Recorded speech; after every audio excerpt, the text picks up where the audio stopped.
Welcome to Sane-ish, the podcast for people healing from trauma, addiction, abuse, mental health struggles, grief, narcissists, and every other flavor of chaos life can throw at you. And somehow still functioning, mostly. I'm your host, Holly Broughton, survivor, truth teller, boundary setter, and proud member of the Still Healing, Still Hilarious Club. Around here, we don't do shame or embarrassment. We don't do perfection. Just real talk, dark humor, hard truths, and a whole lot of hope. Because sanity is overrated. And healing? That shit is messy. This is Sane-ish. Let's get into it. Disclaimer. On the Sane-ish podcast, we discuss personal stories of alcoholism, addiction, mental health, chronic illness, narcissistic abuse, domestic violence, SA, HT, parental alienation, grief, loss, homelessness, as well as many other forms of adversities in life. Our intention is to be inspirational, educational, identifiable, and resourceful. The views and experiences shared are in no way meant to praise or condone any illegal or harmful behavior. This content is for educational purposes only and not intended as professional advice. If you or someone you know is struggling with any of the above, we strongly suggest seeking help from a qualified professional, support service, or hotline related to your specific issue.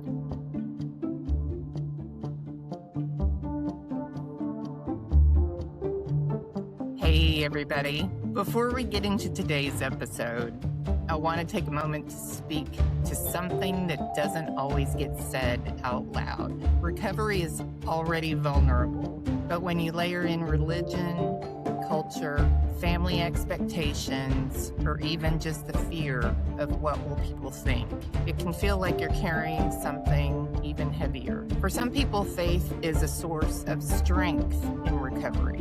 For others, it's complicated. And for many, it's both at the same time. You might feel ashamed of your past. You might feel like you've disappointed your family. You might feel like you don't fully belong in the spaces you came from, or even the ones you're trying to step into. And there's a quiet pressure, sometimes spoken, sometimes unspoken, about who you're supposed to be. What recovery teaches us, though, is something radically freeing. You are not your worst moment. You are not disqualified from healing, and you don't have to earn your worth back. Wherever you come from, religiously, culturally, or personally, your story is still valid. Your healing still counts, and your voice still matters. And today's perspective comes from someone who's navigated recovery while also holding on to their Jewish identity, bringing in a layer of honesty and depth to this conversation that I think a lot of people will connect with. Today's conversation may touch on identity, faith, and recovery, but more than anything, it's about being human in the middle of all that. So if you've ever felt like you've had to hide parts of yourself or shrink to fit expectations or carry shame that was never fully yours to begin with, this episode is for you. Hey, everybody. Welcome back to the Sane-ish podcast. Holly Broughton here. And today I have yet another friend of mine. And let me tell you something. I hope you guys will appreciate this episode because we've had a lot of struggles getting this podcast together, and not just on my end, but on his end as well. It's been quite comical. So, anyway, when you have the benefits of recovery, you can either cry or you can laugh. And I prefer to laugh because I've had moments where I have cried and cried and cried. So today I prefer to laugh. So anyway, moving on. This gentleman, I asked him if he would come on the podcast because, we all come from different backgrounds, and there's a lot of things happening today. But I've been in recovery for quite some time, and I've seen a lot of people come in because of their religion or their background or their culture, and they're very ashamed. So Benny is coming from a background that some of you are quite familiar with, but a lot of people with his particular religious background that I have seen come in to recovery are very ashamed. I don't know if that's his experience too, but I asked him if he would come on to the podcast and share his experience, um, so that hopefully it would give others who are wanting to find recovery help them see hope. And so Benny graciously said yes. And I really appreciated that he could give his perspective on his recovery and his experience, strength and hope, and how he walked through it. So anyway, without further ado, welcome Benny to the podcast. Thank you. Thank you, Holly. Before I get And started, thank you for your understanding. no problem. My question would be, is that the effort that we put into getting this thing together, are we having fun yet? I think now we are. Now that we've got it together, maybe. I don't know. Do Well, we we're have it both together smiling yet? I don't anyway. know. Okay, my We'll name find is out. Benny, and I'm an alcoholic, and I'm a recovering alcoholic. Some people like to say recovered, and to a certain extent that's true, but there's a lot of recovery left for me. Jewish, and I'm going to share some Jewish perspective on recovery. But first, I'll just start out by telling you a little bit about me. I was born in Denton, Texas, 1945. Family was middle class, normal family, not really any particular faith, but we did have maybe a kind of a slight leaning in the family towards kind of a spiritual thing, coming mostly from my mom, and kind of politically liberal. No, we didn't. We didn't. I didn't grow up in any kind of strict religion. Mom was a school teacher. Dad was a chemical engineer, and it was a pretty normal childhood, really. I suppose I had two brothers and two sisters. My dad was a widower and had two kids from his previous marriage. So I had a full brother and full sister and a half brother and half sister. And I would say we had a normal relationship. I think my brothers and I probably resented my dad a little bit because he showed obvious favoritism to the girls. But other than that, everything was pretty normal until I was 6 years old. And we had the family. I was born in Denton, but I grew up in Austin. And, um, my dad was a chemical engineer. He was an autodidact. He was self-taught. But he got his degree just by testing.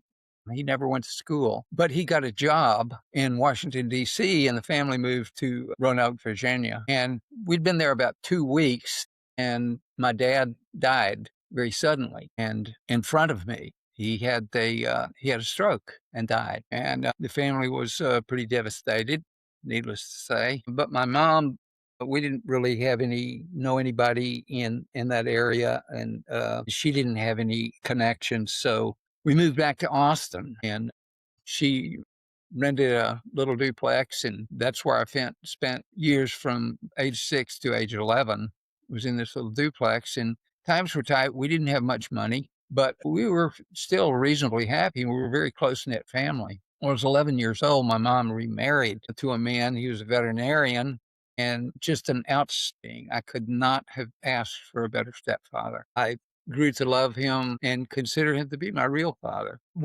That family, the man she married, also had 2 kids. And so we had, by this time, we're a pretty big family. But again, we were not a religious bunch, but there was, and I still attribute it to my mom, a sort of spirituality. Occasionally we would go to church, went to a Christian church, and but but we didn't make any commitment to it. I don't ever remember joining church, and church attendance was sporadic. But nonetheless, there was a sort of a religious fundamental sort of understanding of what the religion was and how it operated. But I grew up, and eventually, when I went to high school, an unexceptional student, but I had friends. Another thing is I grew up in the country, and we lived on 25 acres outside of Austin, and I didn't really have any neighbors, but I did have a lot of friends at school that I interacted with, and when I could get to town, I spent time with them and so on. But in any case, I think I was about 14 or 15 years old,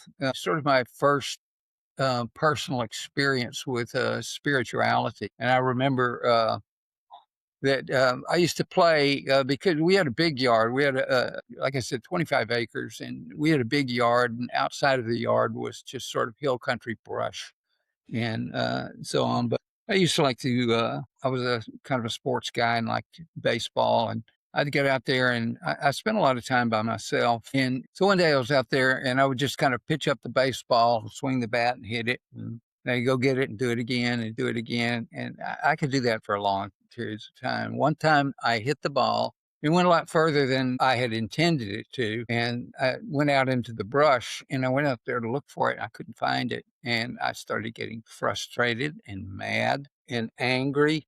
And I caught myself being angry at God. And it was just, to me, it was just like it was a revelation in a way, because I revealed something about myself to myself that I hadn't realized before. And that's that I had this belief in God. And I remember that moment, but at the time, I didn't really think too much about it. It meant a lot more later to me than it did at that time. But in any case, I went on being an unremarkable student. But some of the friends that I'd made in high school and junior high were sort of musically inclined. And one friend in particular started encouraging me to play the guitar. And so I did, picked it up, started playing, and practiced a lot and got pretty good at it. And we decided we wanted to form a band. And so we formed this band, and basically we played all kind of instrumentals at first, but then realized that if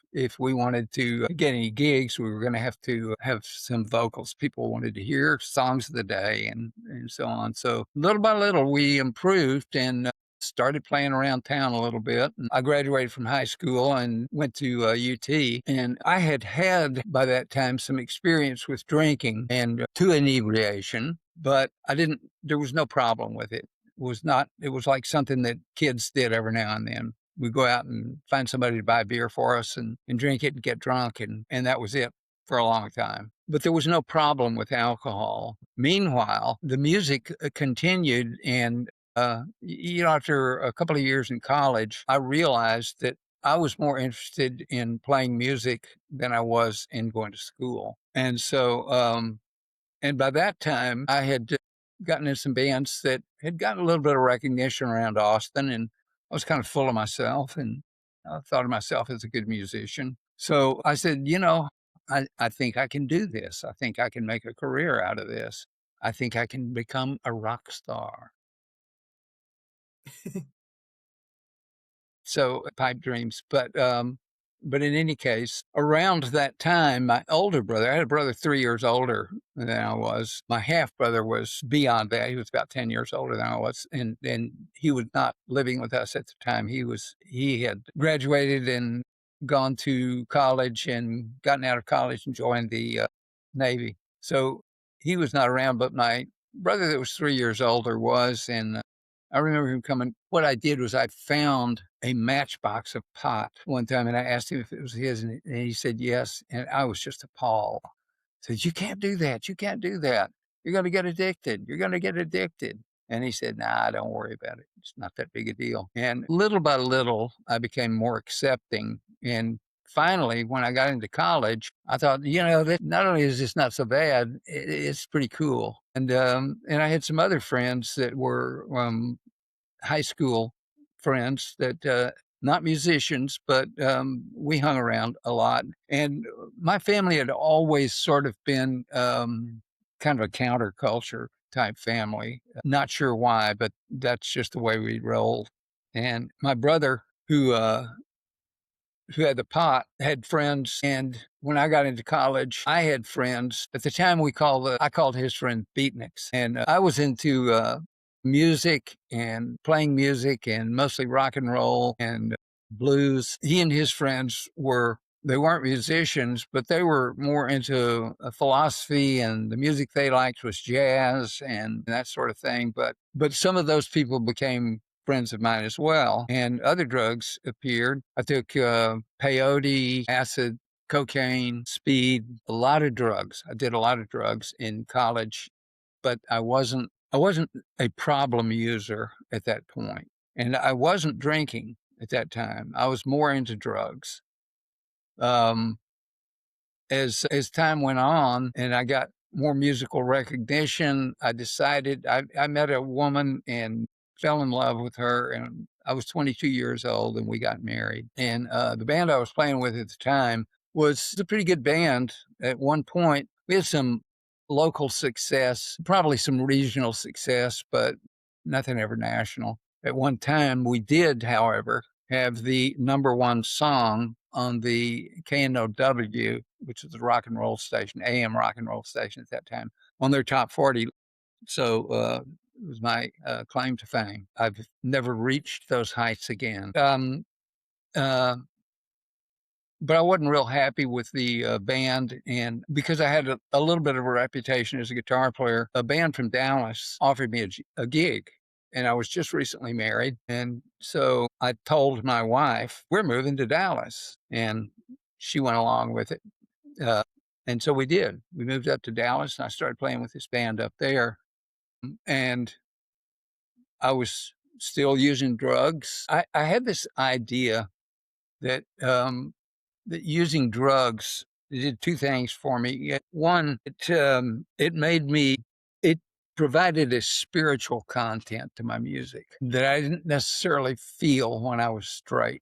Being high gave me this feeling that I was playing better. I don't think I actually was, but that's what it seemed like to me. And also, I would take speed and I would just bear down and practice my guitar for hours and hours and hours. So I thought that was helping me get better as a guitarist. I don't know that that was true either. Hours of practice probably helped, but yeah, I don't recommend that. After about a year, a little more of living in Dallas, I wasn't real happy with that band. And this was 1967. It was the summer of love in San Francisco. San Francisco was music mecca. And talked to my wife and we decided to move out there. A lot of my Texas friends, musician friends, had gone out there, and some of them were playing with national bands, and a couple of them even had their own record deals. And so I thought it bode well for me to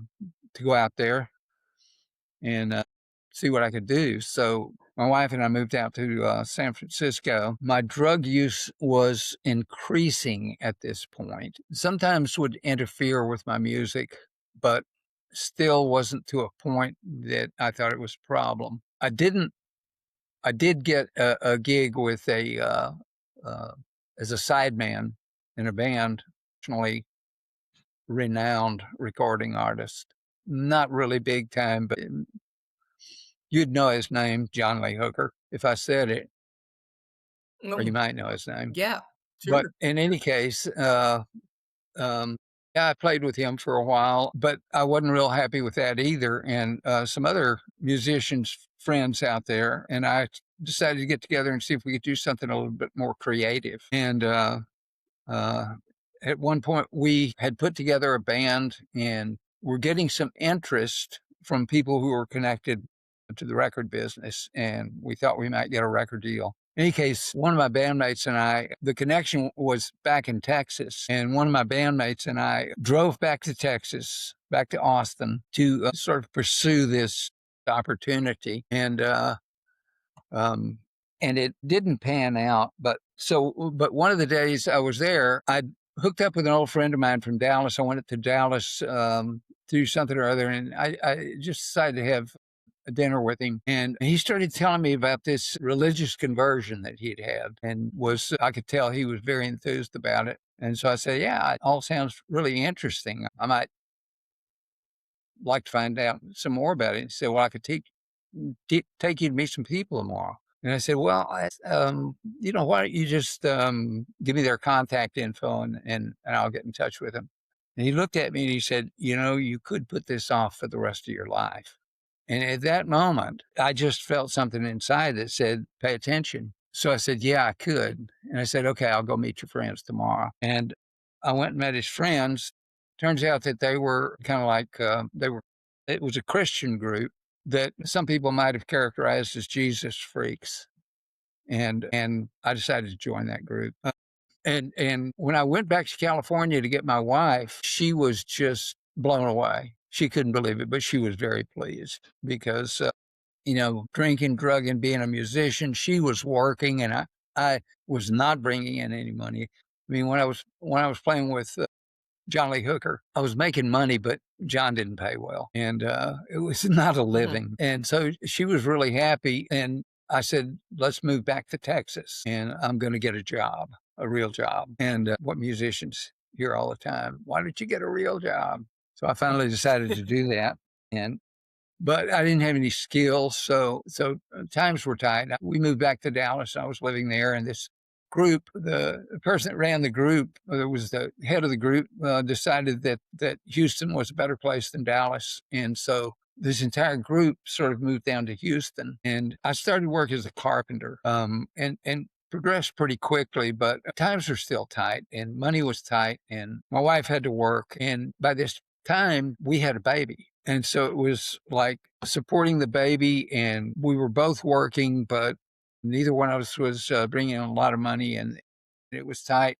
Finally, the marriage fell apart. At the time, I will say this, at the time though, I was not drinking. I was not doing any drugs. I had totally stopped drinking and doing drugs. That lasted for about 5 years. And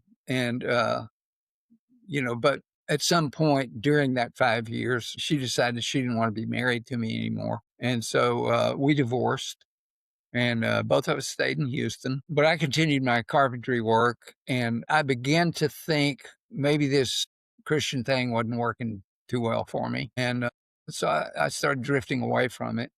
And some of my friends in the organization and I played music together. And so we still played music together, but I just wasn't as closely connected with the organization as they were. And we got a band together. It was a Hey, pretty good Benny, little band. Yes, can I ask you something? sure. When you started using drugs back when you were started to play the band and stuff with the band and stuff Right. and you were doing all the drugs, Yeah. was that in your in your mind, was that like just an experimental thing for you, or was that an escape for you, or was that just like an era because it was the 60s, or what what Uh, made you, was it a peer pressure thing or yes to all of it. I would say okay. Yeah, I would say it wasn't peer pressure, but it was what everybody was doing. It was what the Yeah. crowd that I hung out with. I graduated from high school in 1963, and there was not a lot of Mm. drug use amongst high school students back in those days. And the people that I hung out with were experimenting with it. And yeah, it was part experimentation. I remember probably one of the first times I ever got high was a friend of mine had brought some peyote back from South Texas. And so we ate a bunch of peyote and just got blitzed on it. And that was one of my most memorable psychedelic experiences was that first trip on peyote. But it was mostly because my friends were doing it and I wanted to try it. And I liked it enough that I kept doing it. You know, I eventually outgrew the drug stuff. Yeah. And I'll get I to was that just in trying just to a minute. find out. Yeah. Yeah, it I was was just trying to. not I wasn't necessarily seeking escape. I mean, maybe sort of subliminally I was, but on the surface, it was just it seemed like fun and I wanted to do it and my friends were doing it. And so I just fell in with that. Sure. In any case, after my wife and I divorced and had moved away from this Christian group, but was still hung out with some of the guys. We played music together. We had a pretty good little band, but I did decide that I wanted to, that it was okay for me to start drinking again. I had stopped drinking because the group that I was with thought that was not good. In fact, I think there was one point when they talked about drinking wine in the Bible that when Jesus turned the water into wine, that it was not actually alcoholic wine. It was just grape juice. I had a little problem with that, but nonetheless, it kept me from drinking for that amount of time. And I was able to stop. So I don't think at that point, the 12-step program in which I recovered and am still recovering from alcoholism it talks about that we reach a point which there's no turning back, which we become alcoholics. Some people liken it to turning from a cucumber into a pickle. And I had not reached that point. Um, when I was playing music and I decided to start drinking again, but I did decide to start drinking again. And I met this lady that I really liked and she really liked me and we decided to get married. I was still living in Houston at this time, but after living in Houston for about a year after we got married, some of my friends who I'd been playing music with had decided to move to Austin and had moved to Austin. And I decided to move back to Austin too. I liked Houston okay, but I kind of wanted to go home. And so she and I moved back to Austin. But when I moved back, I wanted to have a source of income. I was newly married and I didn't want to have those money problems that I had that I think were a contributory factor to my divorce from my first wife. And so when I got back to Austin, some friends and I got together with some old Austin friends of mine who were woodworkers. And we got together and decided to open a woodworking business. We did. And we did some really nice work. I improved my skills as a woodworker over the years. And we did some really nice work. One of the things we did was when a lot of times when we'd had really good days in the shop, we had a pretty good sized shop. I had 25 employees at one time. And when we'd had really good days in the shop, we would celebrate with cognac after. And so that just contributed to my drinking and added to it, and it began to pick up. My wife, this woman that I'd married, also had sort of a musical poetic bent to her. She didn't play an instrument, but she did kind of have a knack for coming up with lyrical hooks and little melodies. And so we started writing songs together. At the time, I was not playing with a band, but it was just fun for us. And so we got a little catalog of songs together and I hooked up with some old friends and we started playing some music. And then work sort of got to a point where I couldn't do that anymore. So I put that aside and concentrated on my business. And like I said, it was a pretty successful business for a number of years. Then in 1983, 84, back in that area, there was a big real estate bust in Austin. We were a real estate related business. We didn't have deep enough pockets to withstand it. And so the business started to fail. Around that time, I came into a small inheritance. And so I told my partners, I said, I think we need to see the handwriting on the wall for this business because we were really struggling and we were getting deeper and deeper into debt and I could see no way out. And I said, I think we need to shut this down. They didn't want to, but I had inherited a little bit of money and I decided to resign from that business. And I did. I still kept my hand in the construction business as a remodeling contractor. I did a lot of remodeling jobs, but I also got back into playing music, and I got with some people, and we started a band, and my wife was the singer in the band. And one of the things I discovered along the way was that I played a lot better when I had something to drink, or at least I thought I did. And I was going to so ask you. I was going to ask you. yeah, I'm not sure it was true, but and I didn't get a lot of blowback of people telling me, "Hey, you suck tonight." Mostly what I got was a lot of compliments, but I wanted to drink and play, and so I did, and it worked for me. I think it actually works for a lot of musicians. A lot of musicians don't have a problem using drugs or drinking and playing music. Maybe I didn't either. I don't really know. But in any case, my drinking began to really increase then. Eventually, my wife and I formed our own band, and and we got a record deal. It was a small indie label, but we did get a record deal, and we put out a record. And I thought we were, it was on, but not the case. A year or so after we put the record out and sales were dismal, we still weren't getting gigs. I wanted to go on the road to support the record, but couldn't find management and things just weren't working. And eventually that experiment failed. My wife and I had sort of become disillusioned at this time, and I was drinking a lot more. I think probably my drinking was a contributory factor to our getting a divorce. So my second wife and I got a divorce, and my drinking really kind of took off after that. I went back into doing remodeling. I would play a few gigs. I had friends that had bands, and I would play gigs as a sideman, but I wasn't interested in putting together another band or trying to do anything creative at that point. So, and that went on for a few years. And then my drinking had gotten to a point where I saw it as problematic. In fact, before my wife and I got divorced, she brought it up a couple of times. She said, I think you have an alcohol problem. You might want to look into counseling. And I just, like alcoholics are prone to do, I said, oh no, I don't have a problem. I can stop anytime I want to. I'm just not ready. When I'm ready, I'll stop. And I think that was a contributory factor to our divorce. In fact, I'm sure of it.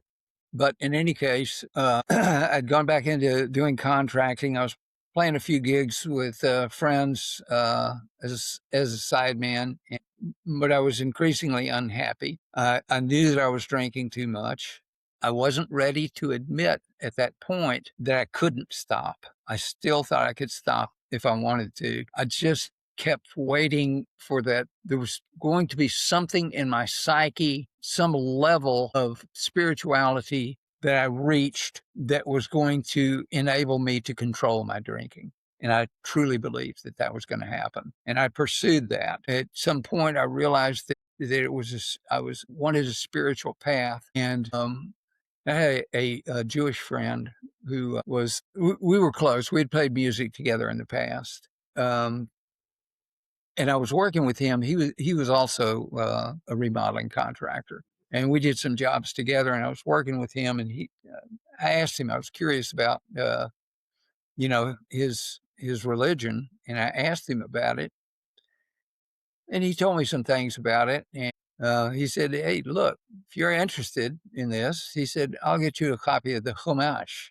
which is what is generally referred to as the Old Testament, but it's the first 5 books. It's also known as the Torah." But he got me a copy of this book, and I started reading it, and there was commentary in it, and it was an intellectual quality about it, about the commentary, and the explanations, and it just appeals to me. All through my growing up, I had had lots of Jewish friends, and I felt a real connection with the Jewish people. His input in my life facilitated my move in that direction. At some point, I decided that I wanted to convert. His level of Judaism, his practice of Judaism was Orthodox, and I went to synagogue a few times, went to synagogue during Yom Kippur, which is the holiest day of the year. And felt a very strong spiritual connection. At one point during my conversion, I decided I was going to convert. It's a long process to convert Orthodox because a lot of things like keeping kosher and your diet, a lot of things I had to change in my life, and there was a lot I had to learn because there are a lot of Jewish laws. But at some point during the conversion process, by this time I was becoming a regular at synagogue, and I was integrating into the Jewish community in Austin. And I remember one of the old timers one time, we'd gone somewhere, and it was some kind of Jewish book fair or something like that, and he was with me. It came up that I was not Jewish, and he said, "Yes, but he's got a Jewish soul." And I latched onto that, and I said, "Yeah, that's what's happening here. I have a Jewish soul." And I still believe it. It's still true for me. And so I went through the conversion process. I converted, and I became a very observant Jew. Prayer 3 times a day, no driving on Shabbos, strictly kosher. I went through the entire process with gusto.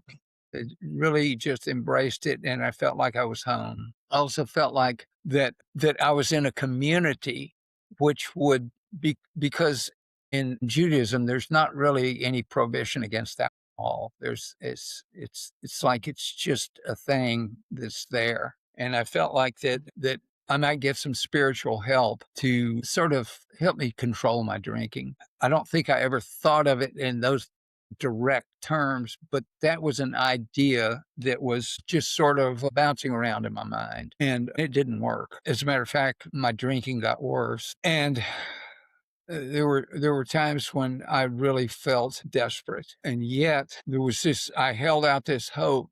Jewish religion is a religion of. There's a strong emphasis on free will, and there's a concept in Judaism called Teshuvah, and it literally is translated as turning.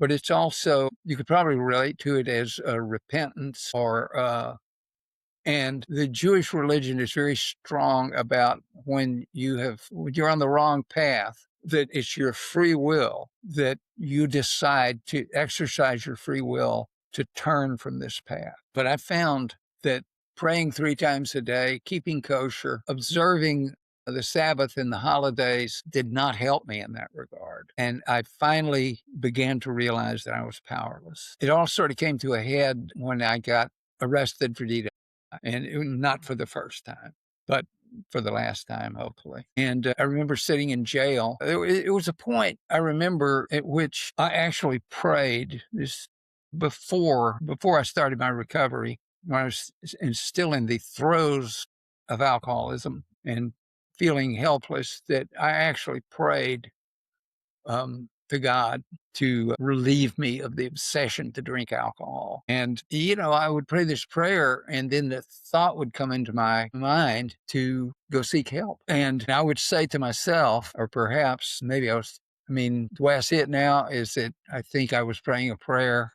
and what I call my higher power was answering me, go get help. And I would respond back to my higher power, no, if you're the Almighty, if you're the great spirit of the universe, if you are God, you can do this. I don't need help. You're my help. And I remember sitting in jail and just lamenting where I was. And the thought came into my mind, now, are you ready to go get help? And at that moment, I decided, yes, I'm going to. So I got out the next day and made contact with a 12-step program that I thought could help me. And I had alcoholic friends who had recovered by using the same program. And so I had high hopes that it could work for me. I remember going to my first meeting with this group and thinking I'm in the right place.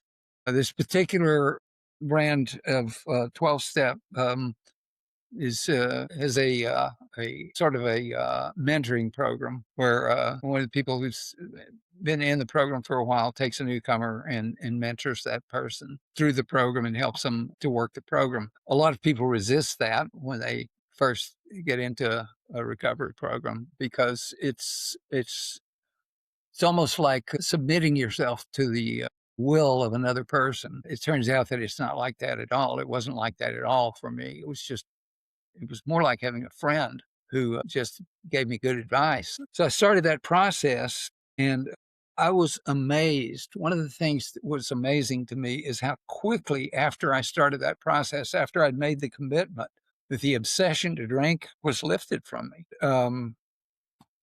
And so what I would like to talk about now is some of the issues that I encountered and that I think other people of Jewish faith might encounter in getting in going with a program like this, because a lot of these 12-step programs, especially, um, have a Christian or origin, and it's not that they some of them were actually born out of religious groups but moved on. That's by and large, I'd say these programs are not religious programs; they're spiritual programs. The 12-step program, the ones that I've studied and that I'm familiar with, are do not emphasize religion. You don't have to be a specific religion, but they do have a Christian origin, and that presents a lot of problems for Jewish people. One thing about Jewish people that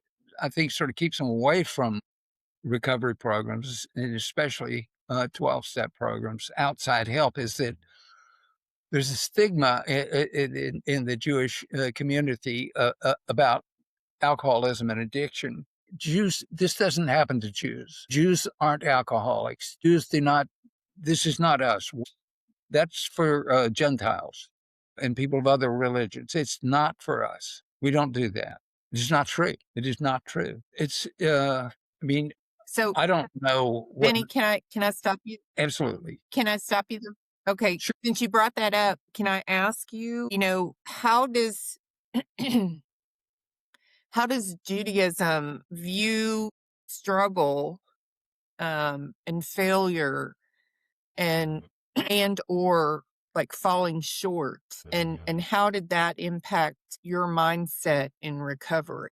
Well, I think that the idea is that the Jewish faith, and if you're observant, if you keep the commandments, that this reliance on alcohol or drugs is will not come to you, and that if one of the things is that this concept I was talking about of Teshuvah is that Mhm.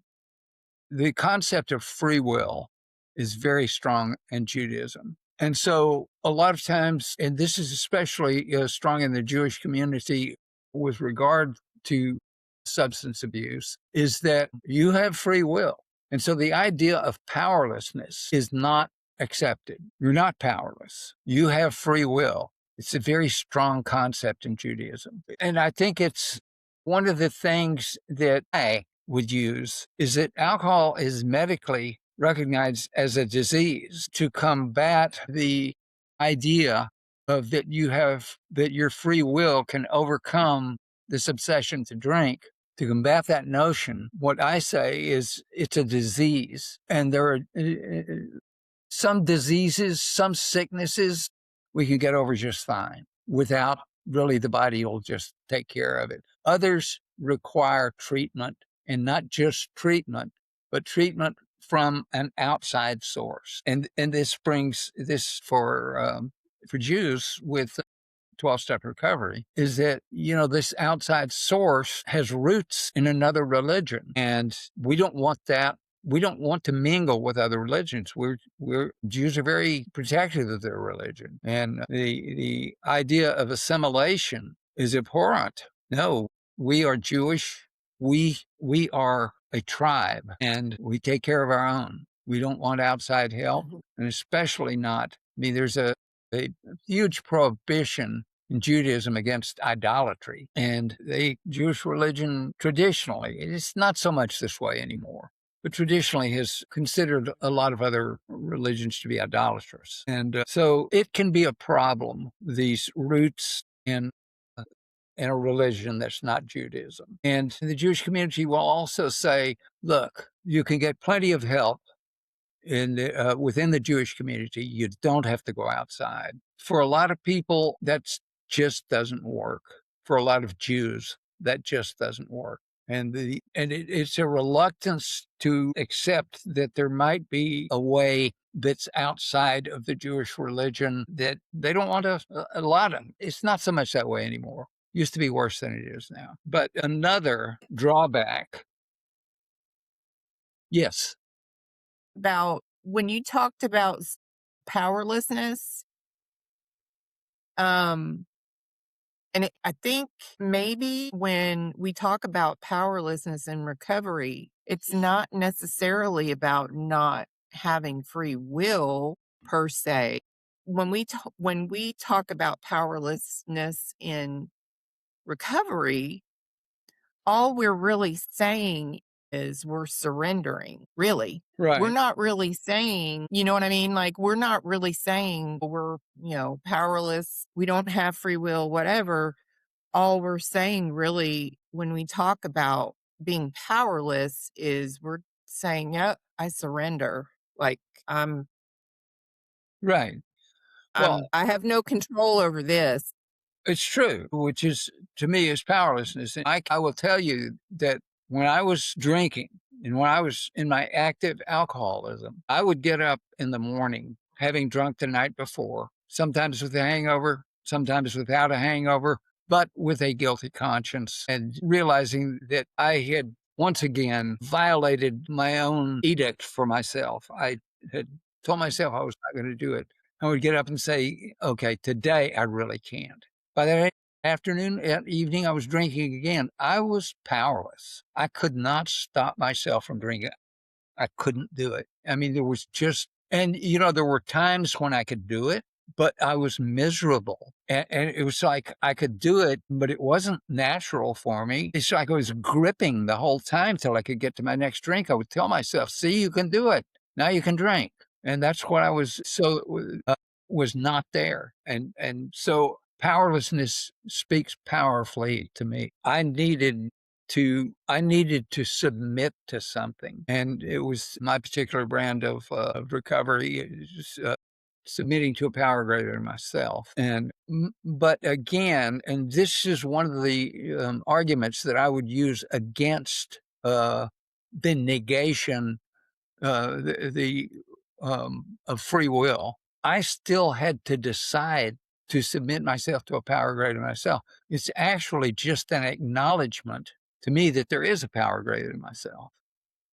And so, but it was my free will that made me walk in the doors to the recovery place, that recovery room. It was my free will that got me through those doors. So my free will is not negated, but I was powerless because I needed a power greater than myself. Without Right. that power, I couldn't have done it. The other thing, one of the other things that is sort of a drawback sometimes to Jews in recovery is sometimes 12-step meetings are held in churches. And, Hmm. Jews don't really like to go into Christian churches, uncomfortable being there. A lot of us get past it. I've been to meetings in Sure. churches. It doesn't really bother me. I'm not there for anything except my recovery programs. It doesn't really bother me, but some rabbis don't like it, tell you not to go in. Don't do it. And so Mhm. there's discouragement for that reason also. And uh, m- my idea about that is that for one thing, many 12-step meetings are held in buildings. I don't think it should be a reason not to go, even if you object to going into a church. It should not be a reason because there's maybe in some small towns, not so much, but for a place of any size, you can probably find a meeting that's not in a church. And Hmm. if that's the kind of recovery you choose, there are many, many ways of recovering from alcohol and addiction issues. What I'm sharing is my experience was with a 12-step program. But I don't think that the fact that a meeting is in a church or that lots of meetings are in churches should deter somebody, because number one, I can make an argument around that issue, around the religious objection to that. I can make an argument around that. And the other thing is that you can probably find a meeting that's not in a church. So that should not be a Hmm. deterrent. Another Have you ever issue, have you ever felt have you ever felt unsafe yourself? I'm just asking. certainly not in. I have never felt unsafe as a Jew. I'm not going to say that even in some of the recovery rooms that I haven't felt a little bit of, yeah, maybe hypersensitivity, but I will say, Yeah. um, yeah, I've felt maybe a little bit of animosity, or I don't know, feeling that I was not necessarily welcome. But for me personally, the desire to stay sober is stronger than that prejudice, if it exists. And there's a chance that it might be a figment of my imagination, so I have to consider that as well. Another objection, it does have, I can understand why some rabbis say that the 12-step program or those kinds of recovery are at odds with the tenets of the Jewish religion. And I don't think there's any validity to that. It's, if you look at the steps themselves, in my particular instance, I did that. I went through everything, and I couldn't find anything that was not in compliance with what we call Torah law. Nonetheless, there are some rabbis that will claim that it's not. I can make an argument that my 12-step program was in complete compliance with Jewish law. So I don't think that's an issue. So and those are the main points, I think, that probably keep Jews away from some of these 12-step programs. But I really believe, I'll tell you, that I really believe, if I don't believe that those reasons should keep a Jewish person away from recovery. Recovery, my advice to a Jewish person who has a problem with drugs or alcohol is get into recovery. 12-step program, fine. There are other programs that work, and I don't know the efficacy of those programs because I haven't tried them. But reportedly, some of those programs have good results also. So bottom line is, for the real alcoholic or addict, this or another type of recovery, 12-step or another kind, might be the only thing that keeps you alive. I know, For sure. having lost friends and having lost people who I've mentored in recovery to this disease that is dead. And so I really don't believe that if there is a God, that God would let something like a religious dispute cost somebody their life. And Right. so I think if my advice to a person who is struggling with alcoholism or drug addiction, uh, get into recovery. If a 12-step program works for you, do that. If it's another kind of recovery, do that. There are also a lot of Jewish resources in Holly. I don't have them in front of me, but I will be happy to send you a list of resources for Jewish people. There's one organization that is amazing. It's called JACS, JACS.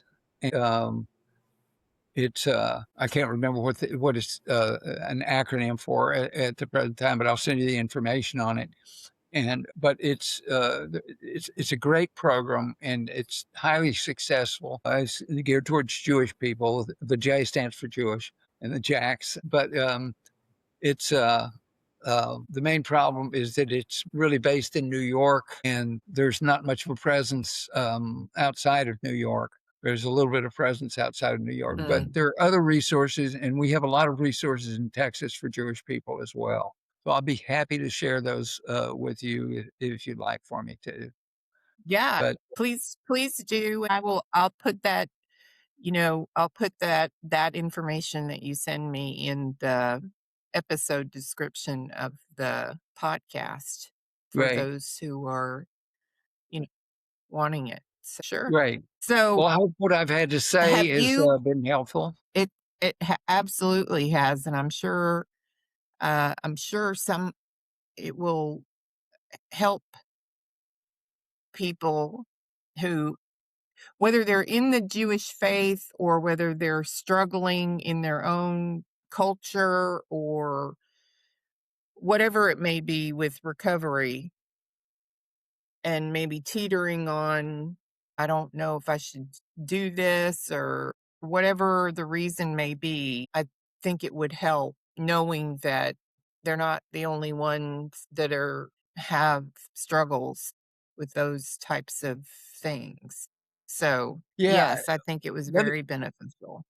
Let me just say also that for Jewish people, there's a book I would recommend. When I first got into recovery, I, of course, talked to my rabbi, and he was not one of the people who counseled me against it. He was very, very supportive. And in fact, he recommended a book to me that meant an incredible amount to me as a Jewish person. The name of the book is God of Our Understanding. It was written by a rabbi named Shays Taub. I will be happy to include that information when I send you the notes on the recovery. So, Perfect. I will add that in there too. So okay. I take it that from what you've shared that you never had any moments of conflict between your religion and your recovery yourself. Moments of conflict. I really can't think of any because a couple of things is one, I had a very supportive rabbi. So, and if there were to be a conflict, he helped me work that out. Secondly, the person who mentored me during my recovery, like I said, I consider him my recovery rabbi, was very understanding and was very helpful. And a lot of times things like this get explained just by talking about them. And he was Mhm. willing to put in that time with me. And I think this is one of the things that belonging to groups of people where you have support is so important because a lot of times one of the things that it was stressed in my recovery is the imperative to honesty. And Mm. when I've found that when I can honestly discuss things with another person, that a lot of times lights come on and, Mhm. and issues become clear that were cloudy. So this has been consistent through my recovery. I think it's really important. The honesty aspect is so important. And, I mean, and it's just like, first being honest with yourself about where you are with this, and then letting that spread out so that you're honest with other people as well. But those conversations that I had in total honesty with my rabbi, with the person who mentored me, and with other people who are part of the same 12-step program that I am, have been really essential to my recovery and to my understanding and to my feeling at ease with my Jewishness in this program. So do you feel like your recovery uh has helped your religious beliefs grow now that you're in recovery? Has it helped your your religious expansion? Like, has your recovery helped you expand in your religion? Like your religious knowledge? Has Yes, your recovery helped? Okay. yes, yes. It is. It's interesting because there is a symbiotic relationship between my religion and my recovery program. Right. they help each other. The Jewish religion is a religion of a lot of ritual and a lot of what we call mitzvahs, which roughly translates as commandments. So there are a lot of things to observe in the Jewish religion. And I found that for myself, being a Jew, that observance of those points me in a direction of spirituality. And in return, spirituality points me in the direction of recovery. And the more these things feed off of each other, I'm feel like I'm a more spiritual person in recovery than I was before recovery. And that my recovery, the spirituality that I gained, the sense of spirituality that I gained in my recovery process has enhanced my understanding. It's like a lot of times now when I read the Torah or religious works, the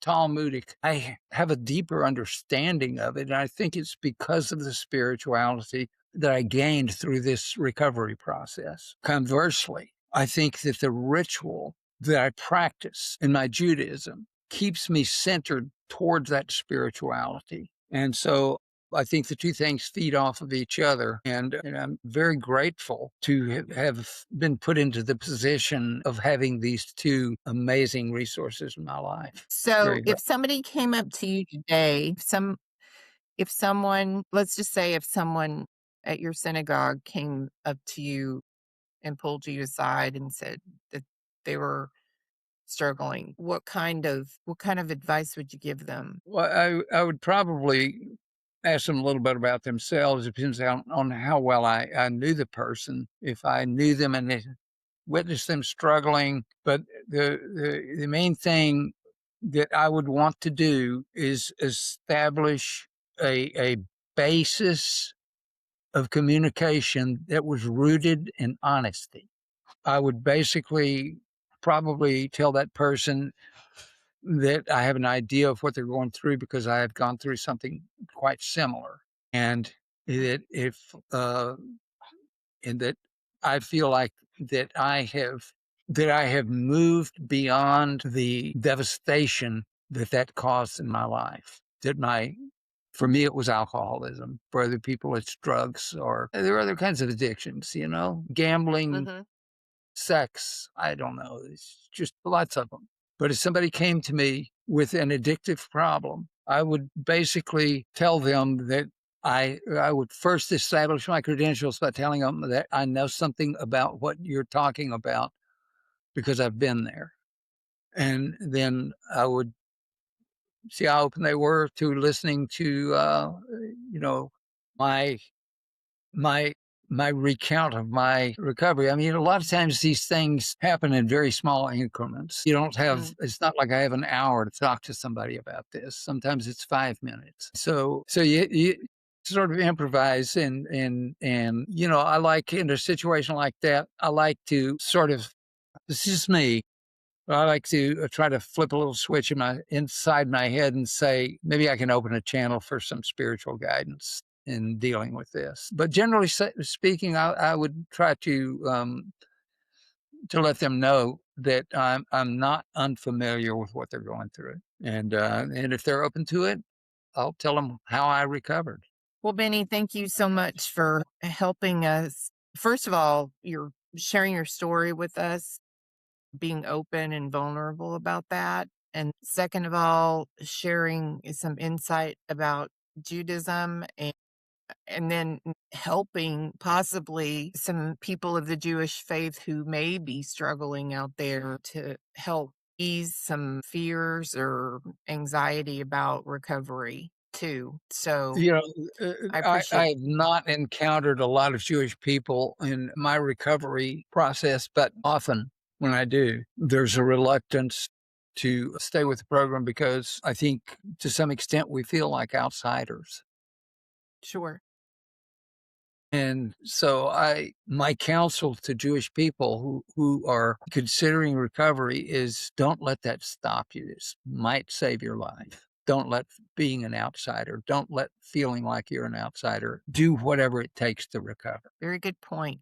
At the end of our At the end of my podcast, I like to wrap up with with 10 questions, and it's a kind of a fun way to wrap up the podcast. Let's do it. Okay, let's go. Are you ready? I'm ready. Okay. So the first question, what skill would you like to ultimately master and why? Playing the guitar because I love to do it. But you've already mastered that, haven't I've you? not mastered it by any means. I've not mastered it by any means. Or is there another type of guitar you want to master? No, it's playing the guitar for me is like my spiritual journey.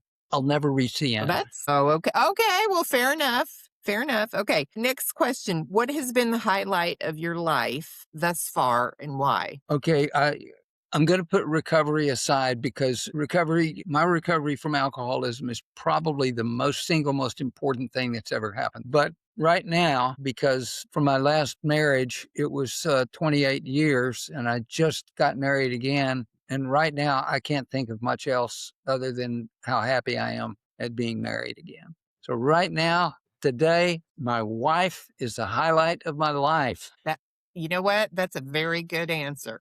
That's a very good answer. She's listening. And So I have met her. Well, no, but I've met her and she's very, very lovely. And she seems she like knows I love she's her. got a very smart brain. So She does. and I was an IT Way myself smarter than I too. am. So yeah. Okay, so question number 3, what risk have you not taken that you would like to still take, and why haven't you? What risk have I not taken that I would like to take? I don't know. I was going to say bungee jumping, but I don't want to do that. Gosh, boy, you got me on that one. I catch a few people with with that question, and that's okay if you Yeah, don't have an answer. You don't have to yeah. answer, but Well, we'll leave it at bungee jumping then, even though I have no intention of ever okay. trying it. That's a major risk, I'll tell you that. That's not anything I would like to do, but okay, so do you have any nicknames or pet names? Well, Benny is a nickname. My actual name is Benjamin, which is translate to Benjamin in English. But I've also been known as Wolf. Wolf. Yes, Was that when you were a musician or it started when I was a musician. Yes, when you were, yeah, okay, when you were in bands and stuff? right. There's a Okay. story behind it if you want to hear it. Okay, go ahead. I was in Dallas. I was playing with a band, and the guy who sort of started the band was the lead singer. Had a house kind of out in the suburbs. We used to go out there and practice. And during practice breaks, I would go out in his front yard. For some reason, I wanted to howl. And I would go out in his front yard and howl. And pretty soon, all the dogs in the neighborhood would be howling. So I got the nickname Wolf. True story. Oh my goodness, that's okay, fair enough. If it is. Okay, okay. All right. So next question. What person, living, dead, or a character do you most relate to and why? Do I most relate to? I'm probably going to say my father. He's a huge influence in my life. I think that a lot of the values that I have of good values, these are values that I have tried to live by over my life, came from him. Yeah, he was an amazing man, and I would say if I could relate to one person, that would be him. I was going to ask you, what was it like being the son, having a dad who was a veterinarian? Were you around animals all the time? No, interestingly enough, my dad was not particularly fond of pets, so we did not Really? have any. Yeah, my mom finally talked him into letting her have a dog, but no, I didn't grow up with around a lot of pets, but I was around animals a lot because he used to take us over to his animal hospital. We kids over there, and we would help him out with various chores around the hospital, and so I was around animals a fair amount, but I So you didn't never really had grow any? up with just a lot of pets. And which is strange because now I live with 5 dogs and 40 cats. You're just playing catch up. That's all. You're Right. just playing catch up. Karma. Okay. Okay. So next question is, who do you admire and why? I admire my sponsor and I admire my rabbi. I admire my sponsor because he is just an amazing human being. His treatment of me as a newcomer into this recovery program was so balanced. He didn't treat me with kid gloves, but he didn't beat me up. And it was so balanced, and he was just so solid for me. You know what? Here's the funny thing is that I'm a hippie musician, ex-hippie, ex-musician. He is ex-career military. So that just shows you how these things can work. There's a bit of magic to it, I think. Yeah, it sounds like quite balance. amazing, but just an amazing man. And my rabbi is it's a different rabbi than the one who gave me the book that I talked to you about earlier. This is left our congregation and went somewhere else, but the rabbi that I have now is also an amazing man. He's very orthodox, but he is so tolerant.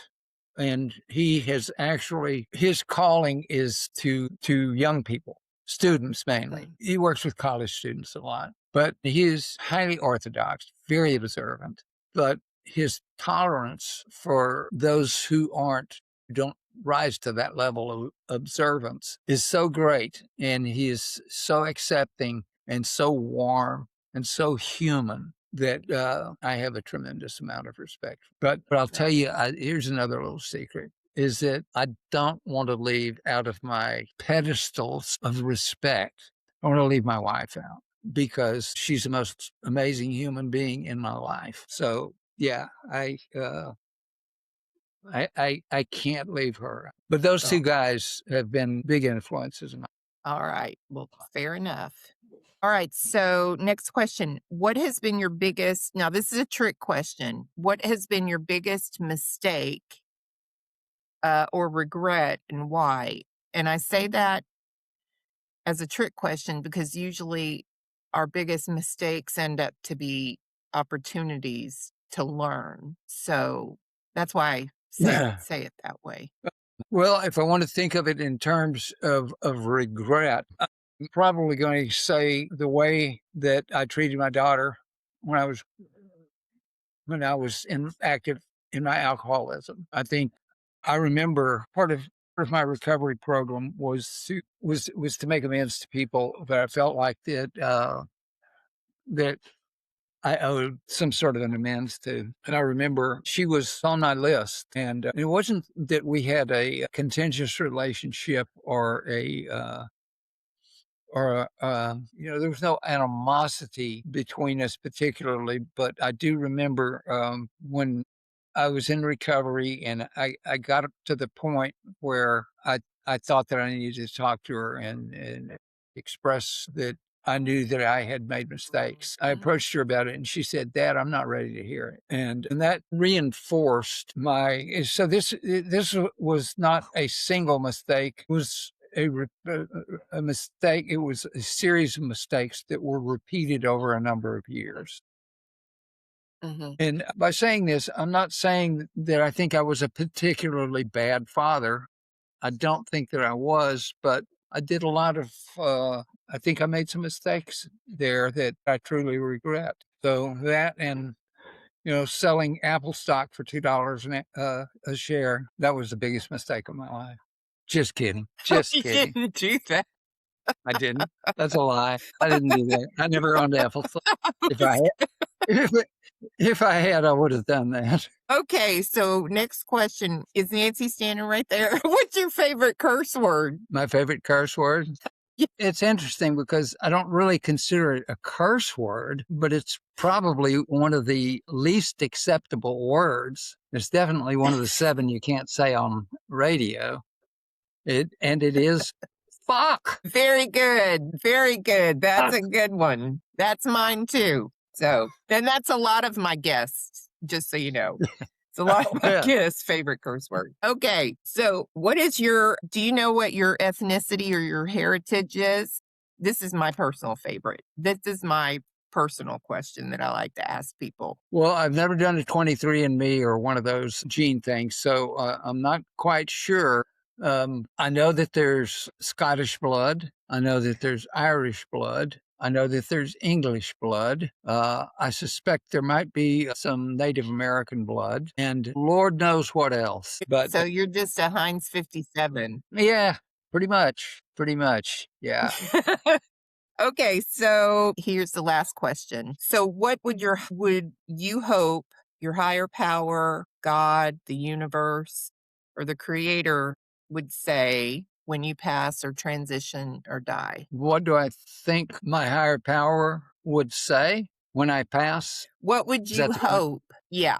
What would You you mean hope your higher power or God or the creator or the universe would say to you when you pass or transition or die? that one's easy? Welcome home. Nice. Very good. That's nice. Well, listen, thank you so much, Benny, for, like I said, sharing all of that with us. And I will, if you want to get me that information, I'll put it in the episode description. I have one more question, though. Sure. Since Passover starts tomorrow, are there Yes. any Hebrew words or prayers that carry any special meaning for you in recovery that you want to share before we end? Yeah, I mean, one particular prayer that it's a staple of the Jewish liturgy, and it's a prayer that every Jew should know. It's a long prayer, so I won't recite the entire prayer. But if you want me to recite the first part of the prayer in Hebrew, I'll be happy to do that, Yeah, and then I'll interpret it for absolutely. you. Okay, the prayer is called Okay. Shema, and it goes like this: Shema Yisrael, Hashem Elokeinu, Hashem Echad, and that translates to the Lord is God, the Lord is one, and it's this emphasis on oneness. It's probably the most famous and the most important Jewish prayer. There's a lot that comes after that, but it's that those words to me, and especially the oneness is very important. Well, thank So you, because that's how I feel about recovery, is we're all one in recovery, but we're one of really all one outside of. the particular 12-step group that I go to has a motto, and it's in the symbol of a triangle, and the bottom of the triangle says recovery. The left side of the triangle says unity, and the right side of the triangle says service. And this idea of unity is so important to me, and it's just what the concept of oneness is to me is something that is it's in my heart and it's in my soul and it's also in my mind. So Yeah, yeah, that's really important. Oneness. agree. Well, thank you, Benny, and listen. Holly, this is it's been a real pleasure. I've enjoyed Yep. it. We it took us a while to get here and through trials and tribulations, but we Yeah, they have. persevered and you know, Yeah, good the for viewers us. are, they have no idea that it practically took us 2 days, well, maybe more than that, to get on here, along with a landscaping company, a few Windows updates. Computer update. Yeah. Anyway, thank you very Anyway, much, Benny, and listen, many blessings for Passover, and, thank you, Holly. thank Thank you, you. and Likely that there's a chance I might even see you before tomorrow night. alright, All sounds good. right. Well, All stay right. tuned, everybody, for the next episode. And thank you so much for joining us for this one. So All take right. care. Thank you so much, Holly.